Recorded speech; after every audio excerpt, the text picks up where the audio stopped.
So for Edmund, definitely once he applied the lead magnet, plus contacting them via WhatsApp, he definitely saw a huge success for my own client. We saw the same results. Once we applied the lead magnet and then we started doing the WhatsApp follow-up, we started getting a lot of response. Hi guys, so welcome to the 7th episode of the Clear Grow podcast. Today we have on our usual partner, right? Elias. Hello. Yeah, so today we'll be talking about the wins in the community, right? In the Evergrow 5-year mastermind. Yes, our quarterly roundup. A quarterly roundup. Yeah, so first on the technically wins is Edmund. Edmund's a good friend of mine, and he's also been on interviews as well on this channel. A few things that he has done really well this time. I would say that he has closed more clients. That is like normal for him. I would say his Evergrow 5 is already producing as a machine, getting him ready to buy leads. The second part is really he actually did something I recently added to most people right in a group. That is really about sales side and the marketing side. So he has marketing down, receives like emails, he has content, he has the ads all down, getting in new leads every single day. But what he lacks actually previously was actually relying a lot on emails to set appointments for him, which is actually very good. That means his emails is fantastically well, that he can close 1 to 3 clients a month, right? How do we double that? Is without spending more money, is to activate the sales aspect of his business, right? So we just activated an appointment setting, just added an form, right? Added the phone number to the form and actually help him get more appointments through just sending messages. And he basically automated all the messages on WhatsApp, and he was able to actually get I think 2 or 3 appointments within like 1 to 2 weeks. Just basically automated as well without him trying too hard. And that's like a fantastic win. What do you think, Elias? I think definitely a lot of credit goes to Edmund as well. Edmund is massive action taker, right? Whatever we shared during the community, next thing you know, Edmund is the first to apply. Yes, definitely. So I think for me, right, like if you apply both marketing and sales aspects of like the funnel, you can have a very, very strong business. But you run a few business for clients, you've seen behind the scenes as well. Do you think like this is the best combination in terms of like getting as much bang for your buck on your ads, or do you think like there are other better ways as well? Okay, so my point of view, my personal point is that I feel that the whole landscape of advertising, maybe perhaps in Singapore, it's getting a little bit more in terms of like direct response, right? Everybody is like putting out the same kind of creatives. That's why also in our community, you do emphasize a lot creating a lead magnet, right? I think when it comes to lead magnet, a lot of people will also think that a lead magnet, can it actually work? Can it work for my niche? My personal point of view is lead magnet can work for almost all niches as long as it's done correctly. Yeah. Right? So for Edmund, definitely once he applied the lead magnet, plus contacting them via WhatsApp, he definitely saw a huge success. Kudos to him. For my own also, for my own client, we saw the same results. Once we applied the lead magnet and then we started doing the WhatsApp follow-up, we started getting a lot of response as well. Right, so I think to add on for lead magnet, right, maybe you could also share, Bryan, what is the common mistakes that you see for lead magnet? Yeah, sure. But before we go on to lead magnet, the reason why we started using WhatsApp follow-up, right, is mainly because of my client and really starting in-depth on follow-ups as well, right? So I will be running webinar clients stuff, right? Like, I mean, you run as well. So I actually took the page off that and also looking at how people were saying like our old clients that will say, hey, you can just give me $1 leads, like freebie leads, any leads also fine. I don't care, I can close. And then like, that's insane because like, the flip side is 90% of people say like these are shit leads. Yeah. But for them, they say like these are great leads. But what's the difference, right? It's the sales process, it's the way they message, and it's also the relentless follow-up they use. So they are able to actually generate like 5-10x return from the shit leads, but most people generate 0. And then when I do it for, let's just say, the webinar side as well, right? We just added in as a follow-up at the back end. We were able to extract like 20-30% more closing it, right? And that's like easy money for majority of people to actually do. So why don't we do this for leads that we really pay for, right? That's the main values that I embody, right? You really pay for the money, you pay the money. Why don't you use it? Why you don't put more effort into nurturing it, more effort into setting an appointment? Yeah. Right? Back to what goes in a great lead magnet. So most people think that they can just go ChatGPT and throw up. To a certain extent, you can do it if you don't want to be the one writing it. But most people actually needs to understand this one thing, right? So previously when I was consulting a few agencies, consulting a few coaches, they don't understand the offer, right? Lead magnet is also an offer, and that offer attracts either the right or the wrong people. What do I mean by that is that like, unless you are very good in your sales process, you can sell almost anyone, like the clients that I talked about. Do not give free gifts, do not give like things that are unrelated to who you're trying to attract. Once you do that, what happens? Your entire lead list becomes a bit useless to you if you cannot convert them. Right? So what we typically start with clients, and I think with people that I coach as well, is understand who you're trying to attract first. Then we use the lead magnet to solve the problem that they are trying to solve as well. For example, for me, if I were targeting like 7-figure online coaches, consultants, if I just say leads, what will happen? Everyone will come in, including every other business, right? But if I talk about how to actually scale your webinar and how to actually input like 30-20% more closing without doing anything different, then only a certain type of people will come, right? So this is a very, very good example of like how you differentiate problems comparison to how I just say get more leads, get more clients, then okay, everybody come in. So that is very, very difficult to do. Obviously, if you're B2C, it's very easy. If you're B2B, it's a bit harder, right? But B2C is the same, right? If you're targeting, let's just say, expert, you must use the problems they have. You're targeting executive, you want to lose weight. Then obviously, their problem is maybe time, not like money. So then you need to change the frame of like lose weight, but less time, right? Not lose weight only, right? So these are various nuances in understanding your target market that you use in your offer, be your lead magnet, your normal offer that will attract them more than other people, right? So Eli, I think you do some lead magnets before. Do you have the same experience? Yes, I think most definitely. In the past, I had the mindset of like, okay, once I create my lead magnet, I want to attract as many people as I can. But that only led to one big issue, basically like, yes, the lead magnet generated CPR of like $2, $3. Sounds very nice. Sounds like a dream, right? Yes. But the conversion was zero. Yeah. Because all kinds of people started to come in. Not only that, it was a huge bottleneck in the appointment setting team. Got too many leads to set appointment. Way too many leads to set appointment. And what happens? The leads just don't reply. The leads ask funny questions, right? So again, like what you said, you have to pinpoint like a certain niche and really hit the problem that they have. That's right. Right? So once we started to tweak that, of course our CPR went up, tripled, right? But the cost per appointment started to go down. Right. End of the day, it's just what's the cost per acquisition. Doesn't matter what's the cost per lead, right? Speaking of that, I think we can move on to Singan, right? So Singan is a long-time client of mine. He's a FA. And after posting his interview, I technically don't really do a lot of FA because my clients actually, my good friends and clients actually do better than me. I only do in terms of the marketing side. If you're looking for anything else, please go to Benong, right? Don't go to me. Yeah. So just a word of understanding, right? So reason why like he does very well is because he understands the game of appointment setting, and he understands the lead magnet, like what we just said before, right? Targeting the right people. So he was able to actually achieve COT, I think 8 months this year, and trying to clear COT, which is like in the next 4 months, which is kind of insane. He works very, very, very, very hard, right? And he's not running a lot of ads. So only thing he's doing is lead appointment setting and lead nurture, right? Set appointments with WhatsApp, send email. Which is not hard that most people should be able to do. After showcasing this, a few FAs come and talk to me, right? And they ask, how is it possible that if I write a lead magnet, I can get COT?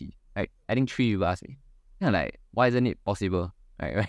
That's my question. And I realized that, the lead magnet they use sometimes is a free gift. Then that's why you cannot. Or they are not doing enough appointment setting. So one guy say, how can you help me? Blah, blah, blah. They say I also run the lead magnet. I get $2 cost per lead. But I got 100 leads, I only follow up with 20. Then I'm like, that's the reason why you don't get the results, right?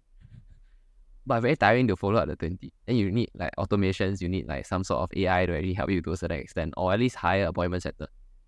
Yeah. So it's mainly, to me, it's not really a problem of like time, it's a problem of delegation and automation. If you can't really do that, then get someone else to do for you, right? I think Singa is really hired for appointment setter itself, and that is like, if you have too many appointments, you need someone to help you. If not, you die. And that is the truth. You cannot be calling 100 people in a week. You don't need to meet any clients from there on anymore. You'll be too tired to do anything as well. So that's not like a very, very good solution. Obviously, you're starting out, you're tight for cash, do that. But if you are trying to scale, paying $200 to $500 to hire a person isn't that difficult. Yeah. I just thought of something. Yep. We went back to the lead magnet part, right? I mean, for viewers, I think there will be a lot of questions in their head, like, okay, the money is in the niches, right? I think the term the niches is in the niches. Okay, so maybe we dive deeper into that. Is there any particular example that you can do? I mean, you can provide where, let's say, okay, they're in a certain niche. How do they identify a niche within the niche, and then hammer on the problem? Niche really a niche. So I think today someone asked me how to make better offers. And they are agency client, right? Be they do ID, they do salon, etc. here and there. So for B2C offers like this, actually it's very, very easy to create niches within a niche, right? So example of it is that what other subcategories or messaging that people like in the, let's just say, facial space. So example, you can have different types of masks, maybe from Korea, from Italy, or whatever European country that people feel has more value. And just changing that alone will actually make the thing more desirable. That's one way, right? And that is like a very, very simple understanding of B2C market. Yeah. So that is like easy to do. ID same as well, right? So sub niche is just your type of property, HDB, condo, landed, semi-D, or like you can change the landed to even bigger lah. You got that will become architectural level of industrial like design. So these are areas that people can do to actually attract different audiences. But what most even clients like in the ID space last time we do, they say they want to have high quality leads. They want like people can spend 100K, but they have a zero case studies or zero pictures for landed or condo level. Yeah. There's nothing I can do, right? What do you mean? I mean, you do rendered, but the render is never as good cost per lead as a real life because they can tell. Yes. So that's like the fundamental truth, right? If you never do before, like very difficult. I'm not saying it's impossible, but you must be willing to understand that why don't you play the game that you're already playing, not another new game, right? The other parts of like B2B side is where the fun begins because B2B has different problems for different people, right? It's just focusing on the right problem and you can differentiate yourself very much. So if you split your entire process into like A to Z, right? So let's just say you run ads, get clients, then onboard them, then after create offer, then after create the ads, then create the videos, create the entire thing on the Facebook ad set, then we run the ads and optimize. So which part of it, like you go and study yourself, right? Example, if I'm doing for agency right now, I want to attract agency owners who have a team. I can talk about hiring problems. Yeah. I can talk about margin problems. I can talk about what other problems are there? Branding issues. Right, so these are levels to the problems that people will have differently. Then last one is talk about exiting if I exit before, right? I never exit before, so I can't really talk about that. But I know people who talk about exiting their agency. So people who are maybe like 2-3 million a year and thinking like, hey, I just want to sell this, I don't want to do this anymore. And they will go for a person that exit before. They want to exit themselves. So these are areas like within a niche to a certain extent. Then your niche even down, which is like who you choose as a target audience, right? So I usually start with prompt. Then after you look at the target audience, you serve like executive, you serve interior design people, you serve financial gurus, you serve whatever it may be, that will be the niche down. Now the problem with niching down in Singapore, especially your agency owner, is that there are only so many people to sell to. So you can't scale as much as you think you can. And it gets harder as you go up. So once you get like 3 to 10 people in the same niche, it will get very, very, very difficult for you to get more. It's not impossible, but it's just more and more difficult because there's so many competitors. Everyone has an abundance of options as well, right?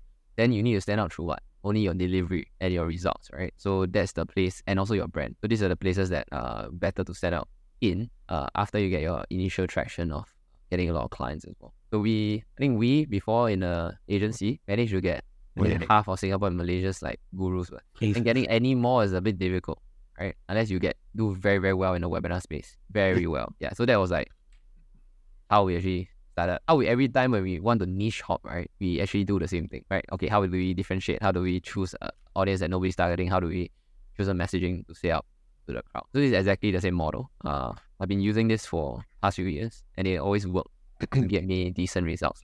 Correct. I think for my end, to share my experience as well. So I think in terms of lead magnet and niching down, identifying the core problems is really number one, look at the process. And number two, okay, maybe I talk about the process because this is something that we share in the community as well. Yeah. I think earlier on, a couple of weeks ago, we did a training, right? And then it's sort of like, how can you be different from your competitors? Right. So the example was like being a sales guru, or rather, if you're hiring a sales guru, how would you be different from other sales gurus, right? So we took a look at the entire process. Most people is like, okay, I learned how to close, right? Learn how to close online, right? Etc. There's a lot of claims out there. Right? How to increase your closing rate by 30% or whatever. right? But then, as we know, the whole sales process is not just closing, but there's also a lot of follow-ups, right? So instead, position that particular client as like somebody who is an expert in follow-up, right? And that's where you can actually do a lead magnet, because then you'll be different from a lot of other competitors out there. So another example that I found to be quite interesting, and this is in the Singapore space, is an ID company who is running ads, right? And then they purposely pinpoint upcoming BTO projects, basically those that are about to complete, right? And then they came out with all branded designs for different layouts of the house. Yeah. So I think that was pretty smart, because they know that they can target people who actually bought that BTO, and people who buy BTO, what's the next step? Most of them is go do ID. Absolutely. Yeah. So these are very good examples in general. Yeah, and then another one, because I just thought of it, and it's about being creative lah, is that you mentioned just now about personal trainer, right? And then, okay, so personal trainer, a lot of people are selling weight loss programs, right? Then you mentioned, okay, weight loss programs perhaps for executives, and the problem is time, right? Not just time. The another problem is that a lot of them are in the CBD area. What's there to eat there? Right. So I think in terms of like doing a lead magnet, can always do like a meal prep, or rather a list of stores near the CBD area or within the CBD area that has food. And then if you want to go extra layer, add like certain macros to it. Right, okay, if you go to this particular store, they have this salad bowl, this amount of protein, this amount of carbs, right? Can you feed your macros? So all these lead magnet, you just have to be creative, think outside the box, and think how to be different, right? So I mean, that's my point of view. Yeah. So all these are already proven, I would say, offers. You are running them. If you use any one of them, please credit us. But yeah, just let us know. Yeah. Let's go back to the results as well. Yeah. So I think Mark and Jocelyn have been doing coaching for a while, and they have been doing content for a while as well. So Mark talked about he's overseas right now, but he has also been getting appointments and getting sales, right? So he actually recently talked about he actually got people to buy, and then after that they become a client through his workshops, upsells, and because the reason why is because people have been following him through his content for a while, right? And that is like the epitome of the Evergrowth flywheel, right? The flywheel just working for him right now. For Joycelyn as well, people who are looking for video coaching, right, are going to her this time, even though they are very, very experienced in what it is. So people are realizing that content builds trust, and also, right, it compounds for both of these clients into their business at a very, very good rate. Now, it's not going to be like fast. It's very hard to be fast, which is why we activate like the appointment setting side and also the nurturing side. Because if anybody who can set an appointment and then sell immediately, and you do get a few sales up front, that's a very good, right? But then we move on towards like what we call lead velocity, is the compound efforts of how much leads you get a month, right? If you get 200 leads a month, across 6 months, let's just say a few people leave here and then you get 1,000 leads in general. That 1,000 leads, maybe only like 5, let's say 1 lead, 6 months, right? So let's just say 6 to 12 people buy.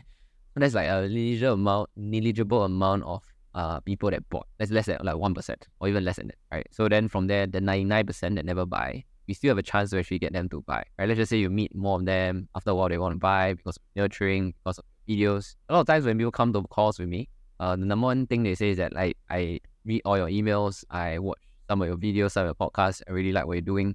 I really believe that this is the way forward in the next phase of marketing or whatever, right? And that holds true for all business, right? If I just change my niche, it will be the same thing. It's just different outcome. Yeah. So we try and do that for a few of our clients. Some of our coaches are really doing it. And if you're not doing it right now and you feel that, hey, why the leads now all like very low quality? It's not really low quality. It's more of like the efforts that you take in your business to make it high quality. No leads are low quality too. It's just how you close them and convert them. So being that as well, agent, going back to the agent story, right? The 3 agents, got one agent say, free leads, I can close anyone, which is true lah. But 90% also people cannot do that. So there are levels to the game in terms of sales as well. If you're very good in sales, any type of lead I give you basically get close. But not everyone is like, I was saying, that great yet, right? So for me, I do the other way around. I want the sale to be easy. I don't want the sale to be very, very difficult and very, very high. I need to be very good in it to actually sell. And that is like I think a different problem to work on It takes longer to actually achieve compared to me nurturing the clients. Yeah, what do you think? I think like what you say is true. Different people have different level of skills in terms of sales. But at the end of the day, of course, the more broad the lead magnet is, the more nurturing you have to do. Yes. A lot more effort goes into it. So pick your battles, I would say. Yeah, pick your battles. And appointment setting is not hard. It's just consistency is hard, right? Yes. Consistency is the hardest, right? Like most of the time when they say the lead is not good, I go and ask them what they have done, right? They only call like less than half of it. And they tell me lead is not good. Then they only call out each one time. Yeah, and they call at times that okay, I give you an example, right? If the bank calls you today, they call you at what time? Morning, when you haven't like going to work, or like not going to work, like you're in work, right? Or during work. It's very, very annoying. What's your answer? No lah, like go away. Correct. Yeah, but like we realize that a certain timing we call or message, they reply more readily. So basically just use those times, right? Like lunchtime you cannot run, you go work also cannot run. That's 6 a.m. for some people. And then after work, when they reach home 8 to 10, also can call. But most people don't want to call during that time because they have a life, right? Yeah. So what do? You hire people to call at that time, right? Very simple. This is the most stupid solution, but like it is the best solution for most people who have. Just hire. Yes, just hire. Right. So I think we come to the end of today's podcast, right? Yes. Right. So I want to thank you guys for listening in.